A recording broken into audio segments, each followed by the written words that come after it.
कोई ऐसा केस सुना है जिसमें बच्चे के अंदर बच्चा विकसित हो जाता है? इस कंडीशन को फीटस इन फीटू बोलते हैं। देखो भैया, इसमें क्या होता है, ये बच्चा है, इस बच्चे के अंदर एक छोटा सा बच्चा बन जाता है।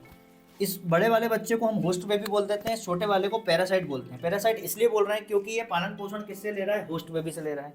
और एक बात, ये जो बच्चा है ना पैरासाइट, इसके केवल पैर और हाथ विकसित होते हैं, इसका ब्रेन और इसका हार्ट विकसित नहीं होता है।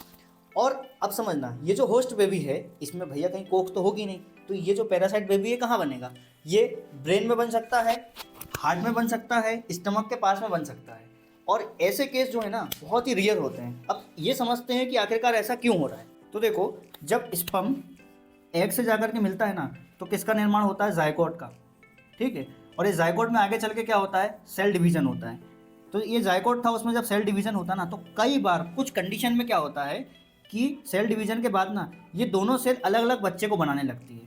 कुल मिला के जुड़वा वाला केस हो रहा है यहाँ पे। जुड़वा बच्चों का जो केस होता है ना, वही वाला केस यहाँ पे हो रहा है। और यहाँ पे एक चीज़ ये होती है कि भैया जेंडर सेम होगा, और जेंडर सेम होने के साथ साथ डीएनए सेम होगा।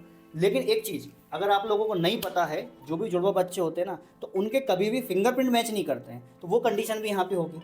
अब समझना कि जब ये दोनों अगर पूरी तरीके से डेवलप हुए तो ये तो जुड़वा बच्चे बन जाएंगे, लेकिन किसी कारणवश एक सेल जो है ना, एक सेल तो डेवलप हो गई, ये वाली सेल मान लो डेवलप हो गई, ये वाली सेल पूरी बन गई, और ये वाली सेल डेवलप नहीं हो पाई, तो इसका साइज बढ़ जाएगा और ये छोटी रह जाएगी। तो होगा ये कि ये जो बड़ी वाली सेल है ना, आगे चल के बड़ी वाली सेल के अंदर ये छोटी वाली सेल आ जाएगी, और फिर क्या होगा, ये रिजल्ट निकलेगा ऐसा कि भैया एक बच्चा होगा, उसके अंदर ये छोटी वाली सेल ऐसी विकसित होगी।